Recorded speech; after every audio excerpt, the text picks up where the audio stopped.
Excuse me. ఏమిటో? తలకాయ మాంసం కర్రీ కోసం నేను 3 ఆనియన్స్, 2 పచ్చిమిరపకాయలు, ఒక టమాటా తీసి కట్ చేసి పెట్టుకున్నాను. సరిపడా మసాలాను తీసుకున్నాను. స్టవ్ వెలిగించి మటన్ని ఉడకబెట్టుకున్నాను. 3 విజిల్స్ వచ్చే వరకు ఉడికించుకోవాలి దాన్ని. ఒక నిమ్మకాయ సైజ్ అంత చింతపండుని తీసుకుని నానబెట్టుకోవాలి ముందే. తర్వాత బాండీలో ఆయిల్ వేసి అందులో కొంచెం కరివేపాకు వేసి టమాటా ముక్కలు, ఆనియన్స్ ముక్కలు కూడా వేసుకోవాలి. అందులోనే కొంచెం ఉప్పు, పసుపు యాడ్ చేసుకోవాలి. ఇలా చేసుకోవడం వల్ల ఆనియన్స్ త్వరగా మగ్గిపోతాయి. ఆనియన్స్ మనకు వేగింది తెలియడానికి ఆయిల్ పైకి వస్తుంది.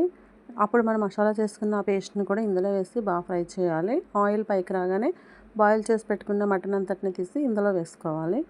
ఆ వాటర్ని అలాగే ఉంచేసాలి. ఇందులో mutton masala, garam masala, pepper powder వేసుకున్నాను టేస్ట్ బాగుంటుందని. తర్వాత కొంచెం కారం కూడా వేసుకున్నాను.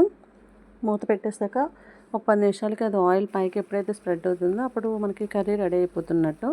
అప్పుడు ముందుగా నానబెట్టుకున్న చింతపండుని తీసి అందులో వేసుకోవాలి. మిగిలిన వాటర్ని కూడా అందులో యాడ్ చేసుకోవాలి, మటన్ ఉడికించిన వాటర్ని. ఇప్పుడు మనకి కూర రెడీ అయిపోతుంది. చూడండి ఎంత టేస్టీగా ఉందో. Excuse me. ఏమిటో? ఇది నాకు కావాలి. బాగానే ఉంది.